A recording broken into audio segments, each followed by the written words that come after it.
Hello everyone, welcome back to my YouTube channel service वालों। Guys लेके आया हूँ बायोलॉजी का पार्ट 3 जिसमें आपको मोस्ट एक्सपेक्टेड क्वेश्चन करने वाला हूँ।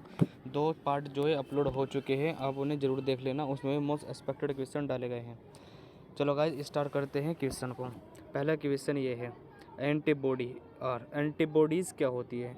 एंटीबॉडीज़ क्या होती है? एंटीबॉडीज़ जो होती है जो हमारे इम्यूनिटी में के दौरान बनती है और क्या करती है, पैथोजन के जो पैथोजन होते हैं उनको डिस्ट्रॉय करने का काम करती है। अब पढ़ते हैं ऑप्शन।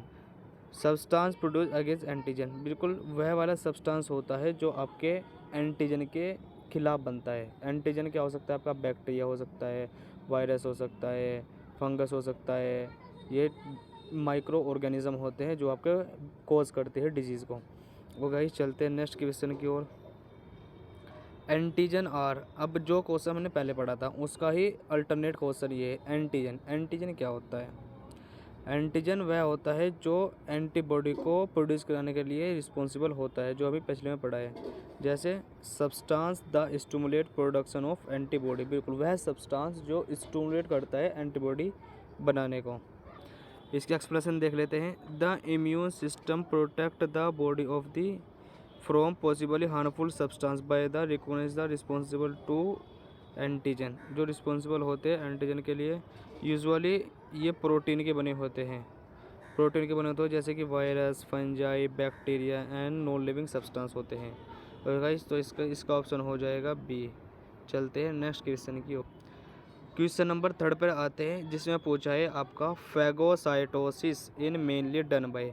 जो फैगोसाइटोसिस होता है वो किसके द्वारा होता है? फैगोसाइटोसिस में क्या होता है, जैसे कोई भी अदर पार्टिकल आता है तो सेल जो होती है उसे अपने अंदर ले लेती है और उसका डाइजेशन कर देती है, जिससे कि उसका इफेक्ट जो होता है ख़त्म होने लगता है, जिससे कि हमें कॉज नहीं होती है बीमारी की। तो आरबीसी नहीं करती है। फैगोसाइटोसिस ऑफ बैक्टीरिया जो होती है डब्ल्यूबीसी करती है, इसे आप वाइट ब्लड सेल्स बोलते हैं। इसकी जो संख्या होती है 8,000 से 6,000 के बीच में होती है और प्लेटलेट का कोई रोल नहीं है और ना ही नेफ्रॉन का इसमें कोई रोल है, तो ऑप्शन हो जाएगा बी। तो B will be right answer. चलते हैं नेक्स्ट क्वेश्चन की ओर। 4th क्वेश्चन पे आते हैं जिसमें पूछा है cell mainly involve in immunity. Cell जो होती है वो सेल बतानी है जो इम्यूनिटी में रिस्पॉन्सिबल होती है। उस सेल का नाम क्या है? आरबीसी नहीं, आरबीसी जो होती है ऑक्सीजन को ट्रांसपोर्ट का कार्य करती है। रेडल सेल किडनी में होती है। प्लेटलेट आपके कोगुलेशन में हेल्प करती है। और लिम्फोसाइट वह सेल होती है जो आपको इम्यूनिटी प्रोवाइड करती है, जो आपके डिजीज़ के अगेंस्ट काम करती है। ओके गाइस चलते हैं नेक्स्ट क्वेश्चन की ओर। तो इसका ऑप्शन हो जाएगा 4। चलते हैं नेक्स्ट क्वेश्चन की ओर। क्वेश्चन नंबर 5 पे आते हैं। इसमें पूछा है cell mediated immunity is provide by, यानी जो आपकी सेल मीडिएटेड इम्यूनिटी होती है उसे कौन प्रोवाइड करता है? नहीं, दोनों तो कहीं नहीं प्रोवाइड करती, ना ही बी लिम्फोसाइट प्रोवाइड करता है, तो आपका प्रोवाइड करता है टी लिम्फोसाइट। टी लिम्फोसाइट वह सेल होती है जो आपको सेल मीडिएटेड इम्यूनिटी प्रोवाइड करती है और ये क्राफ्ट रिएक्शन में भी हेल्प करती है। क्राफ्ट रिजेक्शन उसे बोलते हैं जब हम कोई ऑर्गन दूसरे को ट्रांसपोर्ट करते हैं तो उसमें जो रोल होता है टी का होता है, इसलिए हम उसे इम्यूनो सप्रेसिव देते हैं जो आपकी इम्यूनिटी को कुछ टाइम के लिए सप्रेसिव कर देता है। ओके गाइस, तो इसका ऑप्शन हो जाएगा 3rd। चलते हैं नेक्स्ट क्वेश्चन की ओर। नेक्स्ट क्वेश्चन है आपका द पीएच ऑफ सलाइवा। जो सलाइवा होती है वो क्या होती है? वह एसिडिक होती है या आपकी बेसिक होती है? एसिडिक जो होती है उसका पीएच का मान 7 से कम होता है। एसिडिक के लिए जो होती है पीएच का मान 7 से कम होता है और बेसिक के लिए आपका पीएच का मान 7 से ज़्यादा होता है। तो इसमें से बताओ आपका सलाइवा की पीएच क्या होती है? सलाइवा की जो पीएच होती है वो 7 से कम होती है, तो इस प्रकार से सलाइवा जो होती है आपकी एसिडिक होती है। अब 7 से कम वाला ऑप्शन कौन सा है? ये तो पूरा 7 है, नहीं, एक तो कभी नहीं होता है। जो आपकी पीएच है, पीएच जो होगी आपकी 7 से कम होगी, तो ऑप्शन हो जाएगा ए विल बी राइट आंसर। तो इसका ए हो जाएगा। चलते इसके सॉल्यूशन की। इसमें बताया गया saliva has normal range of pH 6.2 7.6, यानी 6.2 से 7 to 6 इसकी पीएच होती है, यानी मेनली जो होती है एसिडिक की होती है, इसलिए इसकी 7 से कम दिखाई गई है। With being the average, average जो होती है 6.7 होती है। Resting pH of mouth does not follow the 6.3, यानी जितने भी पीएच होती है सारी फॉलो नहीं करती है। इन द ओरल कैविटी के अंदर ये प्रेजेंटेड होती है। जो आपके फूड को जो होते हैं आपके, जब आप उसको चबाते हैं तो उसमें जो आपका लिक्विड मिलता है उसे सलाइवा बोलते हैं। सलाइवा के अंदर कुछ एंजाइम भी होते हैं, जैसे टाइलिन एंजाइम होता है, वो भी रिस्पॉन्सिबल होता है। ये क्वेश्चन आ सकता है कि सलाइवा के अंदर कौन सा एंजाइम पाया जाता है, तो टाइलिन एंजाइम पाया जाता है सलाइवा के अंदर। चलते हैं नेक्स्ट क्वेश्चन की ओर। इन्होंने पूछा है नेक्स्ट क्वेश्चन के अंदर, thymus gland lies in, thymus gland कहाँ होती है? एब्डोमिनल कैविटी में, बिल्कुल गलत बात है। पेल्विक कैविटी में, बिल्कुल गलत बात है। In the upper part of the mediastinum, बिल्कुल सही बात है। जो आपके लंग होते हैं, लंग उनके आसपास इसी प्रेजेंटेड होती है थाइमस ग्लैंड। थाइमस ग्लैंड जो अडल्ट होता है उसमें धीरे धीरे से मैक्सिमम टाइम पर हो जाता है अडल्ट के अंदर पूरा का पूरा मैच्योर। बट जैसे ही एज बढ़ती जाती है, ओल्ड एज में चला जाता है पर्सन, तो उसका थाइमस जो होता है डीजनरेट होने लगता है, जिसकी वजह से इसकी इम्यूनिटी कम होने लगती है।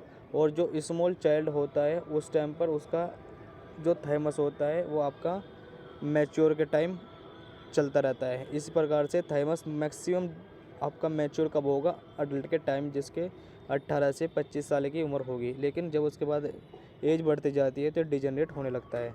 चलते हैं नेक्स्ट क्वेश्चन की ओर। नेक्स्ट क्वेश्चन 9 है, जिसमें पूछा है Peyer's patches are found in, Peyer's patches कहाँ पाया जाता है? पेयर पैचेस जो होते हैं सेकेंडरी लिम्फोइड ऑर्गन होता है, जो आपके स्मॉल इंटेस्टाइन में पाया जाता है। ओके गाइस, चलते हैं नेक्स्ट क्वेश्चन की ओर।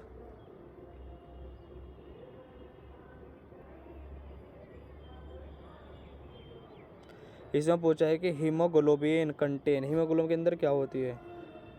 ओनली प्रोटीन नहीं, ओनली आयरन नहीं, प्रोटीन एंड कैल्शियम, कैल्शियम तो नहीं होता, तो प्रोटीन एंड आयरन दोनों होते हैं। तो option will be 4 will be right answer for the question. चलते हैं नेक्स्ट क्वेश्चन की ओर। इसमें पूछा है place where RBC are produce in, इसमें पूछा है कि प्लेस आरबीसी कहाँ बनती है? अगर आपके अडल्ट के अंदर देखा जाए तो आरबीसी बनती है आपके रेड बोन मैरो के अंदर, लेकिन जो एम्ब्रॉय होता है उसमें फर्स्ट आरबीसी बनती है योक सैक के अंदर। तो इसका आंसर हो जाएगा रेड बोन मैरो। तो 2 will be right answer for this question. चलते हैं नेक्स्ट क्वेश्चन की ओर। नेक्स्ट क्वेश्चन है 12 में क्या पूछा है? Life span of RBC, RBC का लाइफ स्पान बताइए, यानी जीवन काल कितना होता है रेड ब्लड सेल्स का? रेड ब्लड सेल्स का जीवन काल होता है 120 डेज, और यह 120 डेज के बाद जो आपका स्प्लीन होता है उसके अंदर मरती है जाके, तो इसे स्प्लीन को रेड ब्लड सेल्स का कब्रिस्तान भी कहा जाता है। चलते हैं नेक्स्ट क्वेश्चन की ओर। नेक्स्ट क्वेश्चन है 13 जो पूछा है total amount of blood, total amount of blood बताना है in human body, human body के अंदर। अब ह्यूमन बॉडी के अंदर कितना ब्लड होता है? 5 से 6 लीटर ब्लड होता है, लेकिन उसने कंपेयर पूछा है पूरी बॉडी के बारे में। तो 7 to 8 ऑफ बॉडी वेट, बिल्कुल सही बात है। 4 to गलत, 12 to 13 गलत, 2 to गलत। जो हमारे weight of the human body होता है उसके कंपैरिजन में 7 to 8% of the red blood cells जो होता है 7-8% ही होता है। तो ऑप्शन विल बी ए। अब रेड ब्लड सेल जो होता है 5 से 5.5 मिलियन मीटर क्यूब होता है नंबर में। ओके गाइस, चलते हैं नेक्स्ट क्वेश्चन की ओर। नेक्स्ट क्वेश्चन है 14 में क्या पूछा है? The blood vessels which connect the artery and when, उस ब्लड वेसल्स का नाम बताना है जो आर्टरी को और वेन को जोड़ कर रखता है। तो उस ब्लड वेसल्स को बोलते हैं कैपिलरीज। कैपिलरीज जो होती है दोनों को जोड़ कर रखती है। ओके, ये स्मॉलेस्ट होती है और ये मोस्ट इंपोर्टेंट क्वेश्चन है, इसका हो जाएगा 4। चलते हैं नेक्स्ट क्वेश्चन की ओर। क्वेश्चन नंबर 15 में पूछा है the only artery which supplies the deoxygenated blood, जिसमें CO2 होती है, यानी इसका कंपेरिजन में क्या पूछा है? जिसमें CO2 होती है उस ब्लड कैपिलरी का नाम बताना है। तो ब्लड कैपिलरी होती है आपकी पल्मोनरी आर्टरी। पल्मोनरी आर्टरी जो होती है आपके डीऑक्सीजनेटेड ब्लड को ट्रांसपोर्ट करती है। ओके गाइस, चलते हैं नेक्स्ट क्वेश्चन की ओर। नेक्स्ट क्वेश्चन है in which the following both exocrine and endocrine gland, यानी एक्सोक्राइन बतानी है और एंडोक्राइन बताती है, जिसमें दोनों होती है। एक्सोक्राइन वो होती है जो अपने हार्मोन को डक्ट के द्वारा दूसरी जगह ट्रांसपोर्ट करती है। और एंडोक्राइन वो होती है जो टिश्यू फ्लूइड में अपने हार्मोन को रिलीज़ करती है। यानी दोनों का फंक्शन डक्ट से अलग अलग होता है। यानी किसी में डक्ट प्रेजेंट होती है, किसी में नहीं होती। इसमें होती है डक्ट, इसमें क्या होती है, डक्ट होती है। इसमें होती है नो डक्ट, इसके अंदर डक्ट नहीं होती। इसमें डक्ट होती है, इसमें नहीं होती है, और इसमें होती है। तो पिट्यूटरी ग्लैंड नहीं है, एड्रेनल ग्लैंड नहीं है। पैनक्रियाज, पैनक्रियाज एक ऐसी ग्लैंड होती है जो आपकी डक्ट प्रेजेंट होती है और डक्ट एब्सेंट भी होती है, जो दोनों का कार्य करती है। और ये आपके इंसुलिन को भी रिलीज़ करता है, ये इंसुलिन भी बनाता है पैनक्रियाज। इंपॉर्टेंट क्वेश्चन है इसमें आ सकता है कि इंसुलिन कौन सी ग्लैंड बनाती है, तो आप लगाएंगे पैनक्रियाज, पैनक्रियाज की बीटा सेल।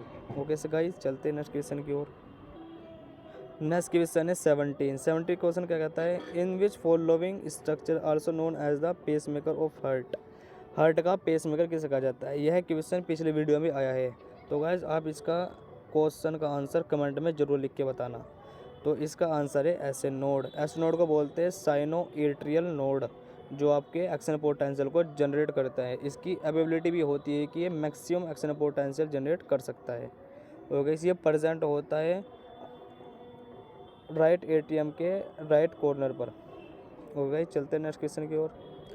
क्वेश्चन नंबर 18 पर हम आते हैं। तो इन्हें पूछा the function of fallopian tube. Fallopian tube का फंक्शन क्या होता है। पहले बता दूं, फैलोपियन ट्यूब की लंबाई 10 से 12 सेंटीमीटर होती है। ये क्वेश्चन आ सकता है। अब देखते हैं option. Secretion of oestrogen and progesterone गलत है। पैसेज वे फॉर फीटस, नहीं, फीटस का जो पैसेज होता है वो तो यूट्रस होता है, क्योंकि यूट्रस में तो इम्प्लांटेशन करता है, फिर ग्रो करता है। Occurring of fertilisation, yes. Fallopian tube के जो एम्पुला पार्ट होता है उसके अंदर फर्टिलाइजेशन होता है, जिसमें आपका मेल और फीमेल का जो गैमेट होता है मिक्स होता है और जायगोट का फॉर्मेशन करता है, तो उसे बोलते हैं फर्टिलाइजेशन, जो एम्पुला पार्ट में बनता है। ओके गाइस, चलते हैं नेक्स्ट क्वेश्चन की ओर, जिसका ऑप्शन हो जाएगा सी। अब होता है ovulation is define as. Ovulation को हम कैसे डिफाइन करते हैं। ओव्यूलेशन क्या होता है, जब सेकेंडरी oocyte बाहर आती है, रिलीज होती है। तो रैप्चर ऑफ ग्राफिन फॉलिकल, क्योंकि ग्राफिन फॉलिकल से ही जब रैप्चर होता है तो उसी में से क्या निकलती है, सेकेंडरी oocyte बोलती है, और उसे ओव्यूलेशन बोलते हैं। जब ये स्पर्म के कॉन्टैक्ट में आता है तो इसे बोलते हैं ovum. Maturation of graafian follicle, नहीं, ऐसा नहीं होता। Seepage of blood through the vagina, गलत। Facility there the maturation during the embryo development, गलत है। तो ऑप्शन हो जाएगा ए। चलते हैं नेक्स्ट क्वेश्चन की ओर। इसमें पूछा है the smallest vein of is known as. Smallest जो होती है वेन्यूल्स होती है, सही बात है। अब इसका एक्सप्लेनेशन देख लेते हैं। The smallest is known as the venule. The smallest cardiac vein is called the Thebesian veins which is present in the wall of the heart and drain the blood, जो ब्लड को खींचती है। Present कहाँ होती है, heart के अंदर होती है। गाइस ये इंपॉर्टेंट मैंने कुछ क्वेश्चन कराए हैं इंपॉर्टेंट, आप इनको छोड़कर बिल्कुल मत जाना। मोस्ट इंपॉर्टेंट क्वेश्चन है। मिलते हैं नेक्स्ट क्वेश्चन की ओर। आपको जिस सब्जेक्ट की वीडियो चाहिए और जिसको सब्जेक्ट में क्वेश्चन चाहिए आप कमेंट में करके ज़रूर बताएं, मैं ज़्यादा से ज़्यादा आपकी हेल्प करूँगा। ओके गाइस, चलते हैं नेक्स्ट वीडियो में, और तब तक के लिए ओके बाय।